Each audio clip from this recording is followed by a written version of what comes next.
We are here in Scottsdale, Arizona on July 23, 2005 at the Dodds reunion, and Brucey Mitchner is behind the camera. And we have with us today Mario and Karen, who Mario taught the Department of Defense Schools.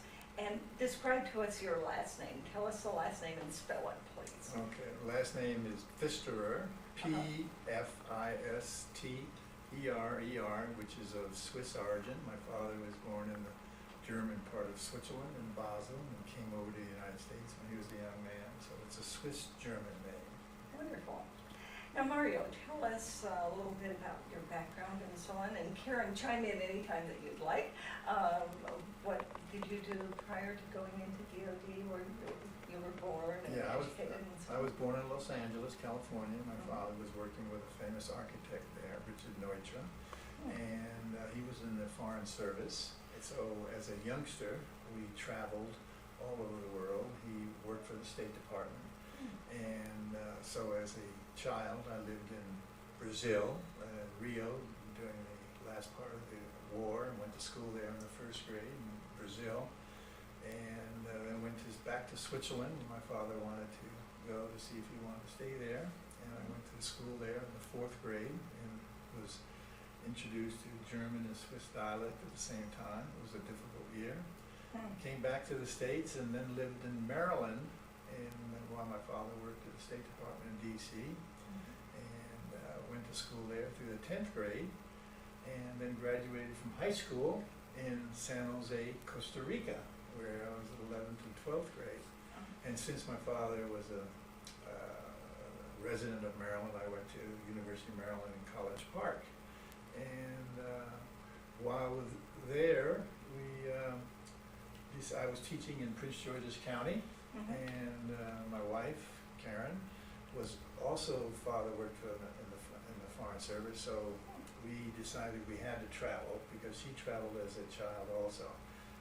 We didn't want to stay in suburbia. So I applied to the overseas schools, and then they were the Army, Navy, and Air Force, right? And being in the D.C. area, they needed a teacher immediately in Guantanamo Bay, Cuba, at the naval base. They needed a 6th grade teacher.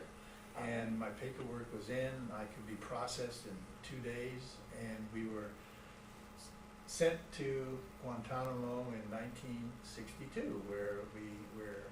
on 1 week's notice. Right.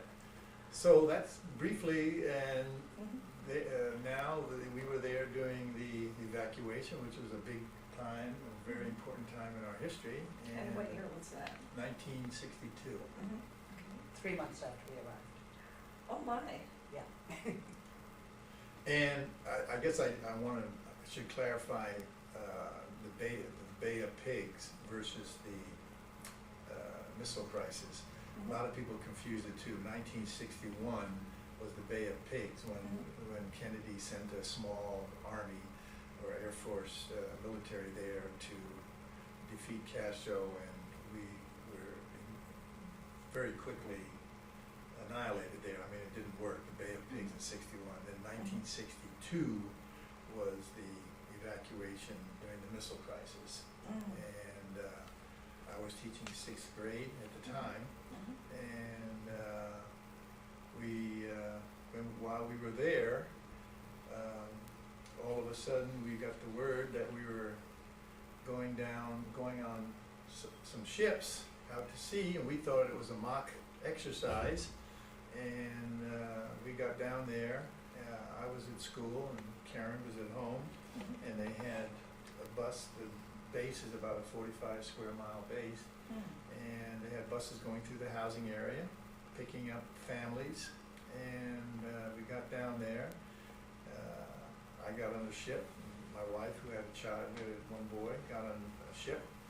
And halfway out, we encountered each other. It could have been that we got on one ship and I got on another one. Oh, there were several ships. 4 ships, yeah. 4. 4 of them. And we thought it was a mock exercise. We thought we was just a practice. And then halfway out to sea, we heard that this was an evacuation, and really to make it a long story short, halfway out to sea, we heard Kennedy's speech in which he indicated that he was withdrawing all the civilians and out of there, which is about 4,800 of us. Wow. And there was about 40 teachers, I guess, Karen. About, And so we heard Kennedy's speech and we realized it was the real thing. And apparently he had given Khrushchev an ultimatum to withdraw the missiles. He had thrown a blockade, a ship blockade around Cuba and make sure no more missiles were coming in. And he had asked Khrushchev to withdraw those missiles. And since Kennedy didn't know what the reaction would be from Khrushchev, he had to evacuate the women and children to play it safe. And then later on, as we follow the news, the last 10 years, we've realized that apparently this was the closest that we've come to a nuclear war in the last 43 years. So it was an exciting time in history, and we were part of it, and evacuated us back on 4 ships to Norfolk, Virginia. Wow. Now, did your students go with you onto the ship? Yep, all the women and children were on the ship. And But you were evacuated from school to the ship? Yeah, right. no, didn't the children go home? The children might have Yeah, gone the home. children went home Oh, to their okay. families. And then it was a troop carrier. The ship was the USS Upshur, which was a troop carrier. And the women were and children were in one compartment, and the men and another huge compartment. And meals were served about 24 hours a day on the ship. And took us how many days to get to Norfolk? 5, I believe. 4 or 5 days. Usually a couple of days, but I had gotten down there early because they had told us when we arrived that if we were ever evacuated, the teachers would probably be used at the evacuation points to help out. And motherhood came through, and I said, I've got to get my kid out of here. Sure. So I was on the first bus and packed for Mario and packed for my child, forgot to pack for myself. I had one other dress. Oh dear. And How old I was got your a child? 15 months. I got a cabin because I went down so early. And at night, the other gals in the cabin and I would put our 5, I think there were 6 children in there, to bed. And we would sit out in the hallway and gab, and some of the young officers would come by, and they gave us a lot of details on what was going on. Such as we were out to sea, not on any sea lane.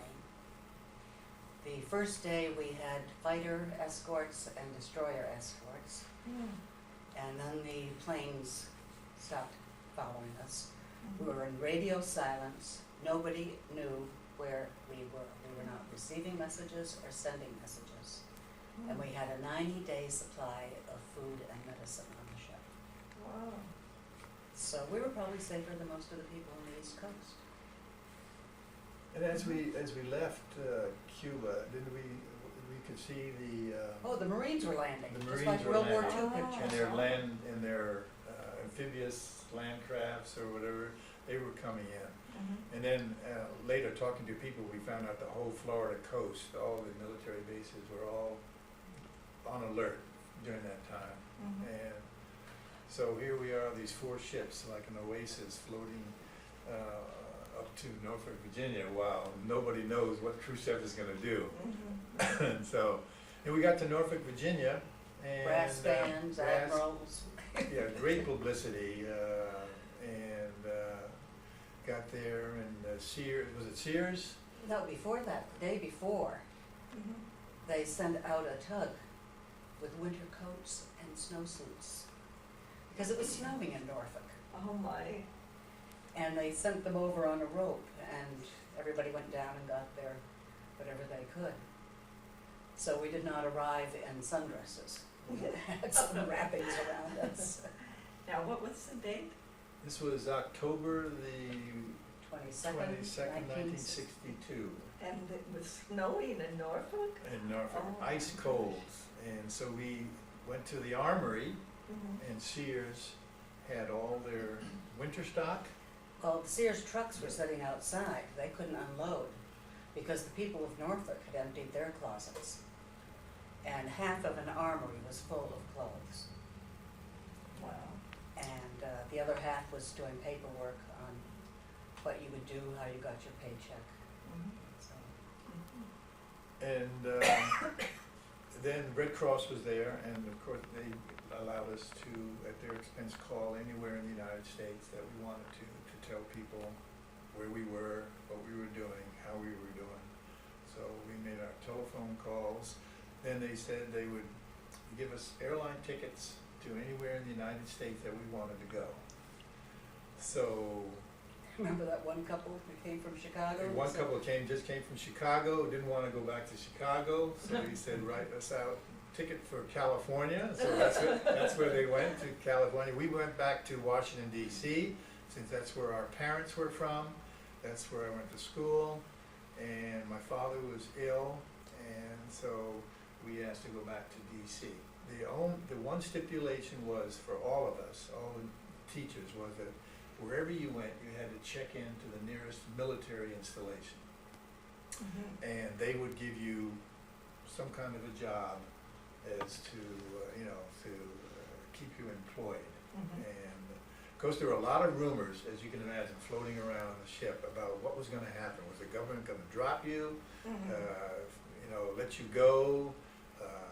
How much pay were they gonna give you? There were all kinds of rumors, and a lot of them were negative, but I felt, having my father work for the government, I said, my feeling was, hey, they're gonna take care of us. Mhm. They will take care of us, and they did. Mhm. We got evacuation pay. I think my salary at the time in 1962 was $4,400.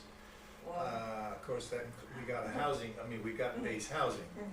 So it was $4,400, and I think they gave us a flat evacuation check, what, $2,000? Mhm. To buy Yeah. clothes, to pay for temporary housing. It was half your salary. Half my Yeah. salary. Mhm. And they let us get into our, We'll break into our household goods to get our winter clothes. right. Nobody breaks into their household goods. I mean, that was forbidden. So, and we settled in an apartment in Alexandria, Virginia. Mhm. And I went to the Pentagon, is where they asked me to go. So my job was to go to the Pentagon, Mhm. and I went to some unit, and I was really doing a very boring job, Mhm. flipping cards and transferring figures from one card to another. And I said, I really can't do this very long. Can I go to the Navy Annex, which the school in Guantanamo was a Navy school run by the Navy. Mhm. And the Navy Annex, Dr. Cardinelli was the director, Uh-huh. and I asked if I could go and do work down there. So Mhm. they said yes, and I went down, met Dr. Cardinelli, and people were working on curriculum Mhm. while we were there. Mhm. And I happened to be working on my master's at the time, foreign languages in the elementary school at Maryland. Mhm. And I asked if I could do my research while we were in Washington. And we didn't know when we were going to go back to Cuba. Mhm. And he said, yes, you could work on your thesis, and as long as you, whatever you came up with, any theories or hypotheses or conclusions, that you would share them with us, foreign language in the elementary school.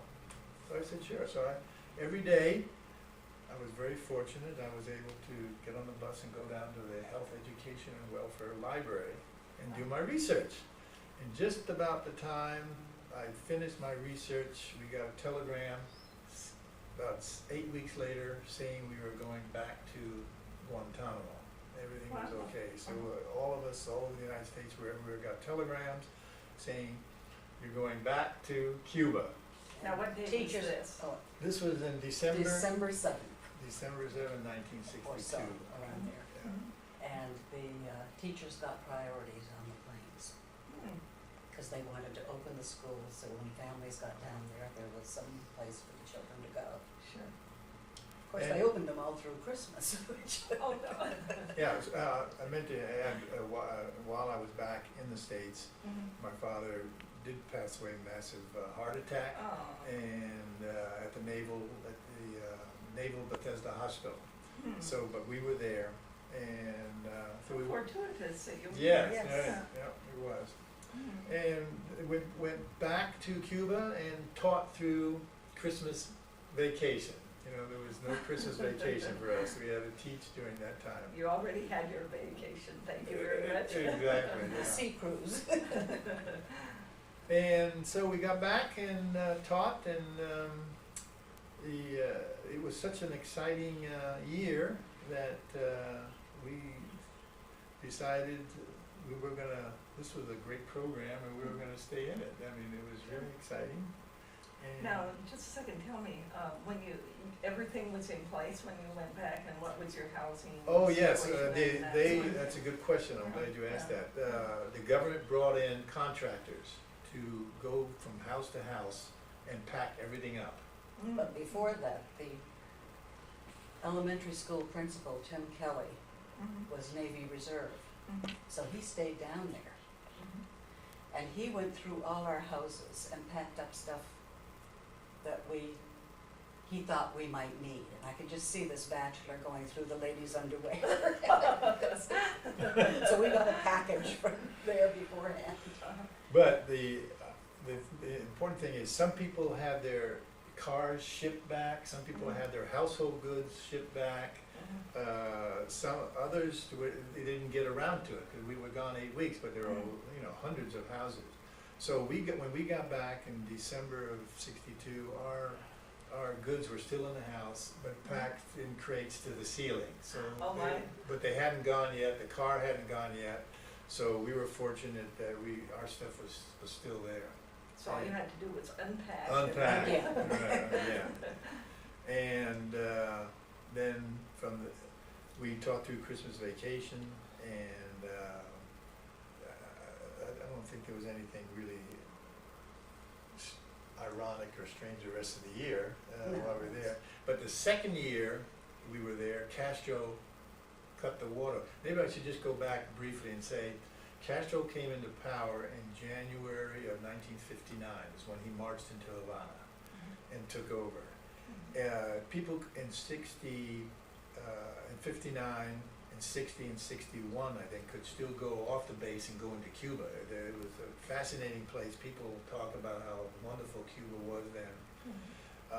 And then in 61, Castro closed the gate from the base going into Cuba, so you could not go into Cuba. So when we got down there in '62, you could not go into Cuba.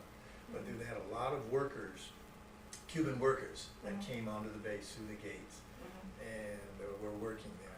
So we could not go into Cuba from the base. And also the contract for the base was sort of eternal, as long as both sides kept their side of the contract up. And one side of the contract was that Cuba would supply water. And up on a hill there was a pool that was guarded 24 hours a day by Marines who watched the fish to make sure the water wasn't poisoned. And then Castro cut off the water. And then they brought in a reactor, a desalinization, a reactor from California that converted the salt water to fresh water. And so that's how we got our water. And What did you do in the meantime, though? They would shut off the water, and you would get water for 2 hours in the morning and for 2 hours in the late afternoon. And you never knew when. So at that time it'd load your bathtubs and so on. But the water was dark red because of all the rust inside the pipes. They said it was perfectly okay and everything, but all of us were going around in the same color clothes. And so the community council talked to the admiral and said, put us on our honor not to use water and see what happens. And they actually used less water than when the community was on its honor not to use very much. Oh, so that they kept it on. So they kept it on all the time, and we had clear water again. And We then- also came close to evacuating during that time. We had a neighbor who came over, and he was in some hush-hush part of the base. And it was a Sunday afternoon, he just sort of said, you know, they're keeping the PX open this afternoon. You need anything, you know, like camera film or toothpaste or deodorant? Mhm. Which was his way of telling us, pack up.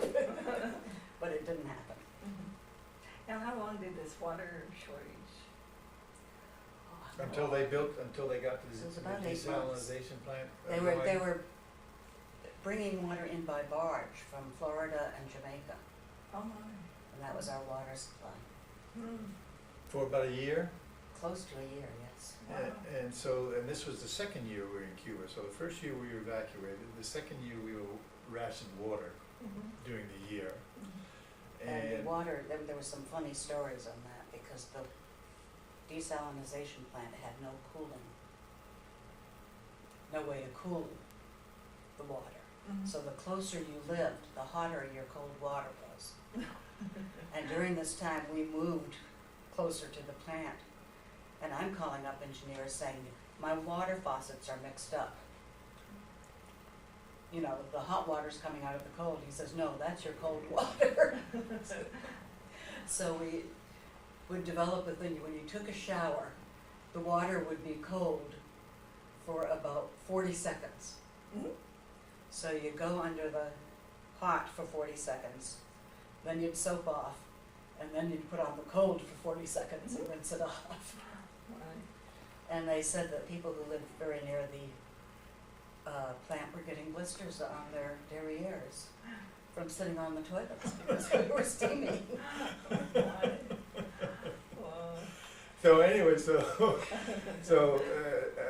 that was the second year, and so and we were in Cuba 4 years, Mhm. and so people ask, well, how come you, with those circumstances, how come you stayed down there that long? Well, it was great it was a great place to bring up the kids. The sports, the athletic department got all the money they wanted because we were confined to a base. They needed to entertain and occupy the troops.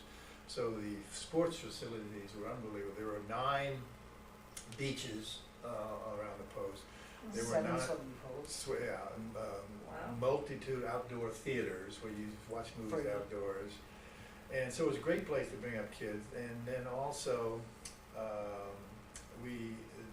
second year, they needed an assistant principal. I was promoted to an assistant principal. And in the last 2 years there, in 64 to 66, I was promoted to principal of the elementary school. So we stayed the 4 years to get the experience in administration. And then finally, after 4 years in 66, we said that we would like to transfer out. And Dr. Mason moved me to Évreux, France. And just quickly, it seems like people have said every place you go, there seem to be problems. We went to Évreux, France, and Air Force Base. I was assistant principal, and this was 1966. And I don't know whether people remember, but this is when de Gaulle withdrew from NATO. Mhm. The military part of it. So he withdrew from NATO, and so the American bases in France in 66 were beginning to close. So we were in France only 6 months, and the principal moved, and I closed the school in this beautiful part of Normandy, apple country and wine country and cheese country. And after being confined to a base, a hot Navy base for 4 years, Évreux, France was just a delight. We moved into a colonel's house because the housing was emptying. Wow. So we were In fact, I think when we got word that we were leaving in Cuba and going to France, I think my wife hyperventilated. She was so excited about going out. And so that was the beginning of the rest of my 30 years in Dodds, and from there we went to An interesting move during that year, I tell people with a 1-year-old and a 3-year-old and a 5-year-old. 3-year-old and a 5-year-old, Oh, my. we went, now listen to this, we went from the Navy in Cuba, this is 1 year, from 66 to 67. We went from the Navy in Guantanamo to Évreux, France in the Air Force, to Bootsbach, Germany in the Army, to Upper Hayford Air Force in England. My This is word. all in 1 year with a 3- and 5-year-old. Wow. And ended up the year spending 2 months in a hotel before we found housing. Oh, my word.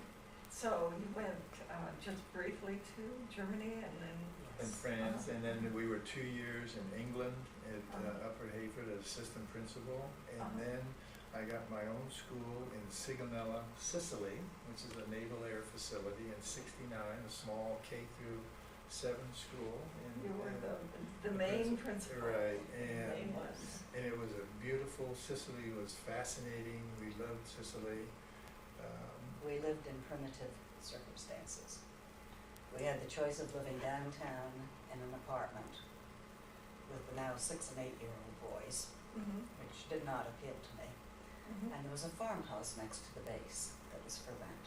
Uh-huh. And it turned out that there was not enough electricity to even turn over the washing machine, much less the dryer. I scrubbed clothes in cold water on a scrub board. Oh, my. We swept mildew from the walls once a week. We had no heat, and it was one of the coldest winters in Europe, but we still loved it. I actually had a Sicilian maid who quit because it was too primitive. Oh, dear. Yeah. So you were left holding the bag. I was left holding the By bag, yes. yourself. Wow. And I don't know if you want me going through the rest of the Oh, yes, assignments. please. Yes. we Tell have us them. about, yeah. Because a lot of people say, many of the places where we went, there was no, we didn't even have a telephone. Mhm. And my last 2 years, 89, 91, was in Athens, Greece. Mhm. And that base, I closed the school then too, that base closed in 91. And we had no telephone for 2 years. And this is in Greece in 1991. For Pete's There was a sake. 7-year waiting list for a phone. So again, I go back to this, when I tell people these stories, people say, you know, not everybody would have put up with all these strange circumstances, but we found it exciting and different. And also in 91 in Greece, there was a war going on in Iraq. Mhm. And Greece was on high alert because that was a place where many of the terrorists had their headquarters. Mhm. The day that the war started, the 2 American airlines that flew into Greece stopped flying there, Mhm. and we had no mail until we left. Which was how long? And in June, Mhm. they found, I don't know how many thousands of pounds or tons of mail in a warehouse at a New Jersey base. Yeah, this was 1991 when Saddam invaded Kuwait. Mhm. And so, and Hellinikon Air Base in Greece was a stop-off place for many of the troops. Mhm. And now, why the base closed, I don't know. They were planning on closing anyway, and they were going to close in like March, Mhm. and they didn't close until August because of the war. Mhm. Now, that was the end of your Dodge Yeah, career then? right. Your Yeah, I last retired in time was 91, in right. Greece? Right. And so you had how many years with Dodge? I had 29 years. 29. I was in Mhm. the military 1 year, and Mhm. I got credit for that towards my retirement, so I was 29 years in Dodge. So were you somewhere in between Yeah. England and Greece? Right, yeah, Yeah, after yeah. Sicily in 69, 70, then in 70 we went to Ansbach, Germany, near Nuremberg, which is a delightful Nordbayern district. Mhm. And was in Ansbach 3 years as a principal elementary junior high school in Ansbach. Then went to Nuremberg in 73 as elementary coordinator in the superintendent's office. Hmm. So in 73, 75, I visited the schools in the Nordbayern district, Schweinfurt and Vilseck and Amberg and Ansbach and Wildflecken, and all these schools, army schools. And then in 75, 77, Spain. I went to Madrid, Spain, Mm. as an elementary coordinator in the superintendent's office there in the Mediterranean district, and traveled to the elementary schools in the Med area. Mhm. That was from 75, 77. And then the longest Yeah. time, Wait a minute, there's, excitement follows us. okay, Shortly after we arrived in Spain, Franco died. oh yes. Ah. And Wow. for a month, nobody knew what was happening. There were troops on the streets back in, there was a power struggle going on. Mhm. And it was very interesting. Mm. It was very interesting to see the transfer of Spain. Franco died in 75, and we were there 75, 77. So we saw the transition from Oh, a yeah. fascist state to a democracy under Juan Carlos, and we have a lot of respect and admiration for Juan Carlos because he was responsible for this transition. And overnight, the Guardia Civil, the police, disappeared. They used to be on Wow. every bridge in Spain and Madrid, and they Hmm. disappeared overnight. Wow. And then in 77 to 87, my longest tenure was principal of an elementary school in Woodbridge, England, which was near Cambridge. Mhm. And we bought an old rectory on 4.5 acres that dated back to 1500s. Wow. Had stables on the grounds. I built a tennis court, 4.5 acres, and we spent 8 of the 10 years renovating this old rectory, which And was we had a fascinating. ghost.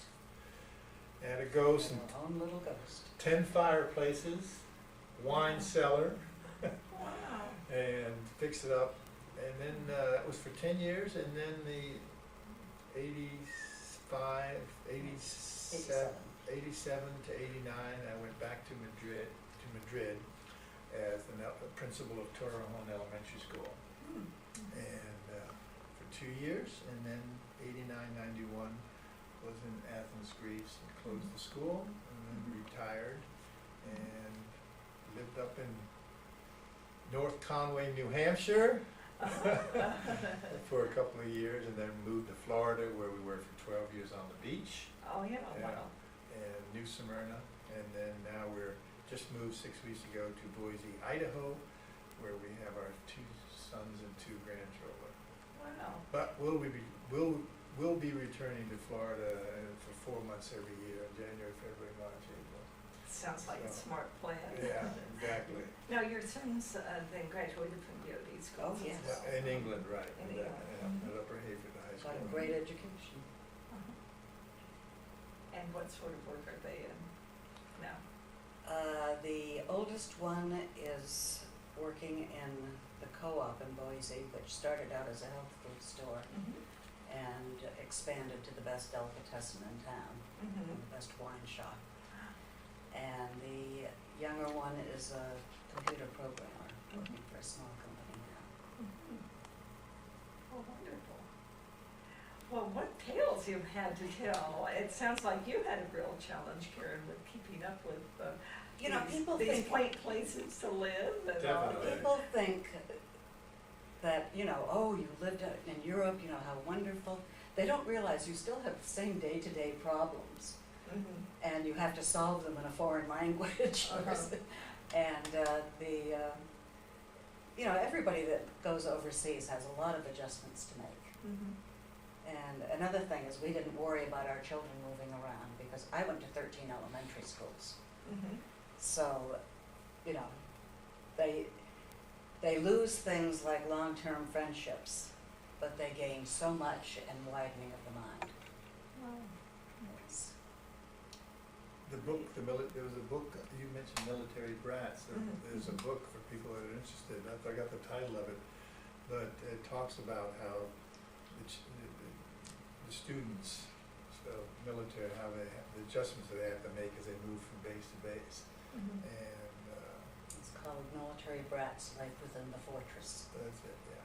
Say it once again. Military Brats, Life Within the Fortress. And our younger son used to give it to girls he was interested in and said, "You want to understand me, read this book." Oh, great. Well, what tales you've had to tell, and what an illustrious career you've had with Dodds. Can you think of anything else you'd like to put forth there for everyone to know? Well, I think one thing that came across when 9/11 hit, Mhm. I thought that the Dodds people were far more prepared for it. Because the places we lived, in Spain there was ETA and bombs going off, That's the Basque the Basque. Oh, okay. separatist group. In Uh-huh. England, there was IRA, the Irish Yes. group, and bombs going off. In Greece, bombs went off just on their own practically. And in Germany, while we were there, there was the Baader Meinhof gang, where Mario's school was off the base, and it was actually guarded for several months by armed soldiers with machine guns, Mhm. 24 hours a day. Mhm. So you've learned that these things happen, but life goes on, and your chances are very slim of having anything happen to you.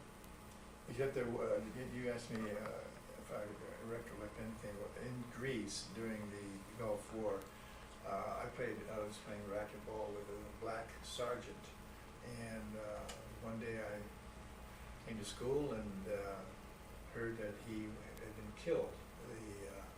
The guerrilla groups, in Greece, I'm not even sure who they were. who they were, had placed a bomb in his mailbox and took the van around the corner and detonated it as he went by and blew him up and killed him instantly. And the next day I had quite a few mothers, Negro mothers, come in and withdraw their kids from school and return to the States. And the husband had to continue the tour unaccompanied while they went back. Mhm. So these are the kinds of things that we were exposed to. And I think as teachers and administrators, we need to understand that the anxiety that some of these kids had because of their job, of their parents being overseas. But the school system is highly ranked, of course. At least the fathers had jobs, the security. And so even though we had discipline problems, they were not, and talking to teachers stateside, they were not of the magnitude of the ones in the States. I think we were very fortunate to have 30 years with Dodds, an excellent school system. Military supported it very well. Got great support from base commanders and first sergeants. Whenever you had a problem with a child, you could call the first sergeant or the commanding officer, and they would certainly work with the school. Great. Well, thank you so much for being with us. This is wonderful to hear your stories and adventures. It's been a very wonderful time talking with you. Well, Thank you for having us. thanks for giving us the opportunity, Linda, to talk about it.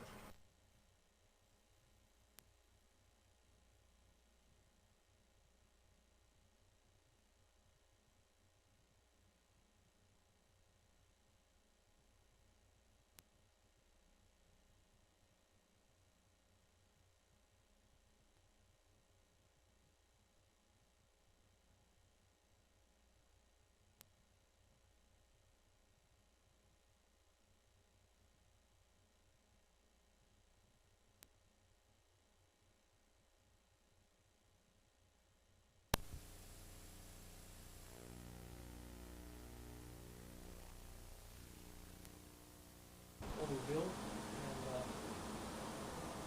You were lucky. I was lucky because there were